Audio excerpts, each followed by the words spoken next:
Mes très chers amis, Shabbat Shalom Mevorach, on est Parashat Pinchas à 1783, Medaber Israël Chaviv Miranana.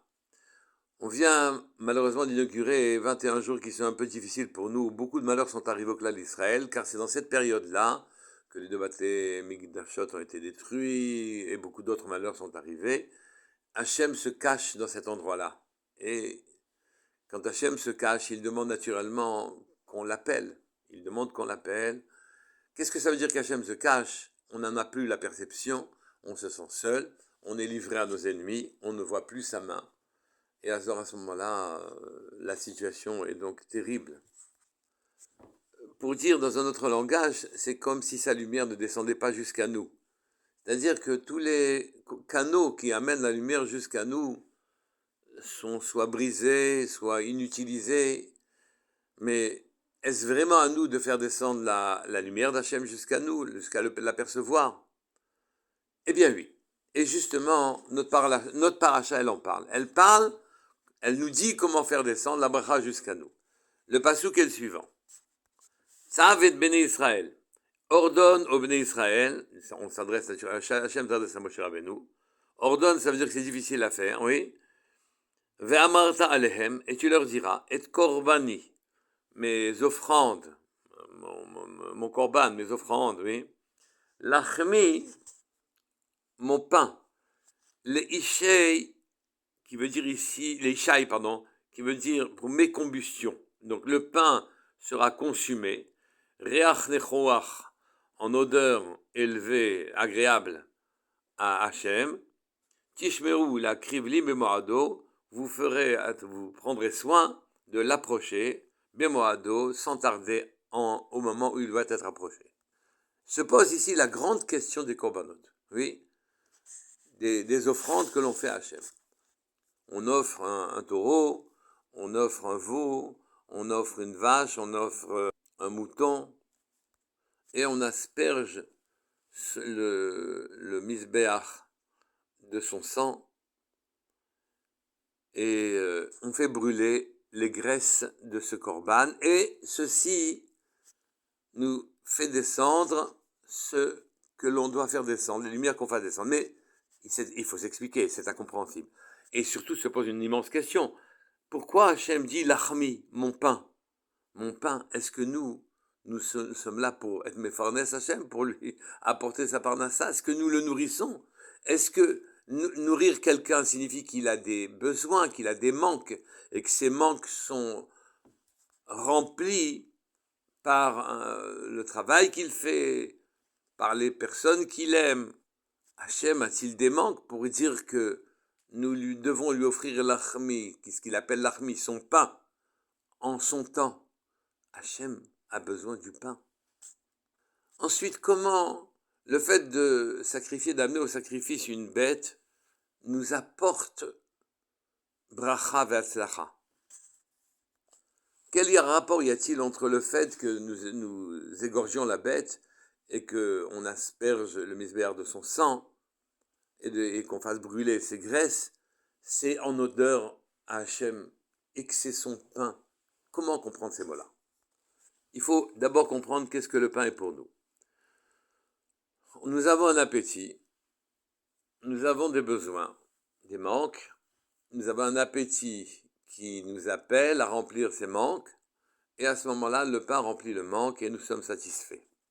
Que se passe-t-il si on manque de pain pendant un certain temps, si on n'a pas à se manger pendant un certain temps? Eh bien, l'homme défaille, et à ce moment-là, il s'approche de sa faim, c'est-à-dire, traduisons, oui, l'animus, l'âme qu'il a au fond de lui, la vitalité s'en va. Donc, on peut dire sans risque de se tromper que le pain, d'un côté, remplit un besoin, mais surtout que le pain maintient le lien que nous avons avec notre vitalité, puisque quand on n'en mange pas, alors à ce moment-là, la vitalité s'en va. Donc finalement, on s'aperçoit que c'est un bienfait que nous ayons des appétits et des envies de manger, parce qu'en mangeant, nous gardons notre vitalité, notre neshama. Et donc la nourriture est là pour faire un lien entre le corps et la neshama. celui qui limite naturellement son attention et son intention et son attention, oui, à son appétit, qui prend soin de respecter ses appétits et ses besoins. Il ne regardera à ce moment-là que la satisfaction d'un besoin qui est enregistré en lui. Il focalisera sur sa propre personne et cherchera à remplir un besoin qui est inscrit parmi ses instincts, manger. Il sera satisfait quand il aura rempli ses besoins et respecter et aller dans le sens de son appétit. Peut-être doit-il regarder les choses différemment. Peut-être qu'en fait, il faut manger pour que l'âme ne s'en aille pas. L'âme trouve ici aussi sa nourriture. Il faudrait expliquer en quoi le pain est la nourriture de l'âme. Mais en vérité, avant cela, au moins, on peut établir une comparaison. Si jamais le pain sur terre est là pour pouvoir garder relation entre nos orotes, nos lumières, notre âme et notre corps, on peut tout aussi bien dire qu'il y a nécessité pour les lumières qu'Hachem envoie, pour qu'elles aient des liens l'une avec l'autre. En haut aussi, il y a des corps et des lumières, des récipients qui reçoivent la lumière, qui sont des corps, et la lumière descend. Des vaisseaux, des canaux qui véhiculent la lumière d'en haut. Le lien entre toutes les sphirotes, le lien entre toutes les lumières d'Hachem pour qu'elles descendent jusqu'à nous, qu'elles trouvent leur canaux pour arriver jusqu'à nous, c'est ce pain-là. Le pain a cette fonction-là. Eh bien, il semblerait que nos sacrifices à nous, ce que nous apportons en offrande à Hachem, permettent aux lumières de descendre. Il faut expliquer davantage, naturellement. Le passouk dit « Lachmi le ishei ». Donc, mes offrandes sont un pain, les ishai, pardon. Les ishai, reach nichoar al Hachem. De manière malhabile, on traduit les ishai pour mes combustions, pour que le korban se consume, en quelque sorte. Mais le Admor Azaken, notamment, et d'autres Chachamim, expliquent qu'en vérité, les Ishai, ce sont nos malachim. Les Srafim, les Chayot HaKodesh. Pourquoi sont-ils appelés Ishai, mes feux, mes combustions en quelque sorte? C'est qu'en vérité, ils brûlent d'un amour pour leur Créateur. Sachez que toute créature, par définition, a dans ses instincts l'envie d'admirer, de louer, de remercier son Créateur. Nous avons simplement une conscience, une conscience plus présente à notre esprit, c'est que nous avons le sentiment qu'on peut agir et créer dans notre monde à nous. Nous avons une espèce de fausse autonomie. Et si on auto-entretient cette conscience sans arrêt, sans lui laisser un espace, alors en ce moment-là, on n'a pas de place pour se demander d'où on vient et où on va. Il ne reste plus qu'à focaliser sur notre monde matériel. Sans se préoccuper de faire descendre ce qui est notre propre intérêt, notre neshama jusqu'à nous, ou bien monter jusqu'à elle, mais qu'il y a un rapport entre les deux. C'est notre vitalité. Nous avons le sentiment très clair que si on ne mange pas, alors à ce moment-là, la vitalité s'en va. C'est pas pour autant qu'on n'y prête pas garde si on ne veut pas y faire attention. Je reprends. Les srafim, les anges, les malachim, les anges, sont appelés des feux. Oui, du feu. Ils brûlent d'amour pour Hachem. Eux, ils n'ont pas de problème matériel, ils n'ont pas d'autre conscience que celle de l'existence d'Hachem. Ils n'ont pas de da'at, qui est une connaissance intime, précise, profonde du Créateur. Ils brûlent naturellement comme des robots, mécaniquement, ils brûlent d'amour pour leur Créateur. Eh bien, ces mêmes anges-là ne peuvent pas commencer la Kedusha à louer le Créateur en disant Kadosh, Kadosh, Kadosh, avant que nous-mêmes, nous louons le Créateur, en disant nous-mêmes, on fasse la Kedusha en bas. Mais pour quelle raison des êtres qui ont une immense proximité avec Hachem doivent attendre que nous on dise Kadosh, Kadosh avant qu'ils parlent? Eh bien, c'est très simple. Ils brûlent d'un amour mécanique pour Hachem.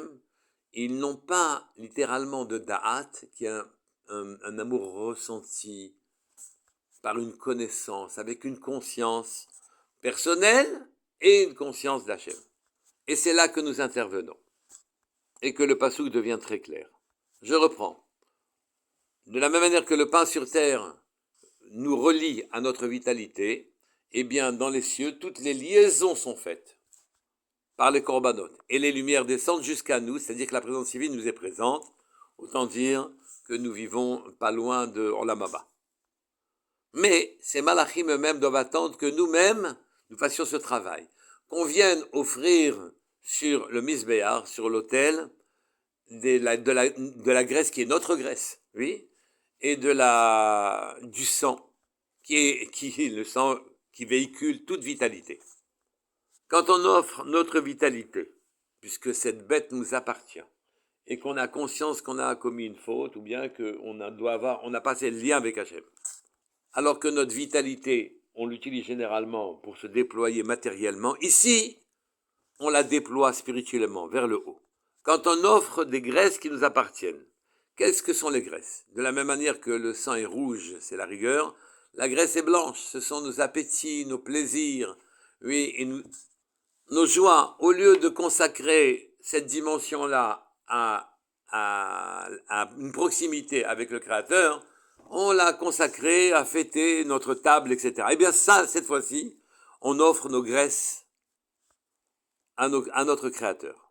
Eh bien, ces intentions-là, d'offrir notre vitalité, non pas à la matérialité, mais à Hachem, et d'offrir nos graisses, non pas à notre matérialité, mais à Hachem, sont l'achmi leishai, sont le pain de ces malachim. Et que ces malachim, à ce moment-là, ont une nourriture qui leur permette de se déployer depuis les cieux, que la lumière d'Hachem se déploie depuis le haut vers le bas. Et arrive jusqu'à... Ils sont nourris, et donc ils font le lien. Comme le pain fait le lien avec notre vitalité, eh bien, eux, ils font le lien, toutes les lumières descendent jusqu'en bas. Pourquoi doivent-ils commencer à dire Kadosh, Kadosh, Kadosh, leur louange après la nôtre? C'est que leur louange, elle, est mécanique, tandis que des êtres comme nous, qui avons un libre arbitre et qui pouvons nous permettre d'avoir une autre conscience que celle d'être un être céleste. On a la conscience d'être un être matériel et elle occupe tout notre esprit, malheureusement en général. Avec le sacrifice que nous faisons, instantané, immédiat, limité, de nos graisses, de nos plaisirs et de notre vitalité, eux, naturellement, font le lien entre le haut et le bas, font descendre les lumières jusqu'en bas, mais au-delà de ça, ils accèdent à une dimension qu'ils n'ont pas, qui s'appelle le da'at, la connaissance intime, ressentie. Ils n'ont pas de ressenti, ils sont mécaniques. Et quand ils reçoivent cette nourriture-là, ces corbanotes, alors les lumières descendent jusqu'à nous. Aujourd'hui, nous n'avons que ce qu'on appelle parim svatenu, les taureaux de nos lèvres, c'est-à-dire notre prière, c'est dans notre prière que nous faisons offrande de nos graisses et de notre vitalité. La façon dont on fait cette fila, sa prière est très importante. C'est un moment où on doit abandonner son monde, diriger son plaisir vers Hachem, sa joie vers Hachem. Et alors à ce moment-là, on retrouvera la présence divine qui deviendra perceptible et viendront ces malheurs pour nous faire accueillir Mashiach Tzidkenu. Amen. Shabbat Shalom Mevorach Kol Tuv.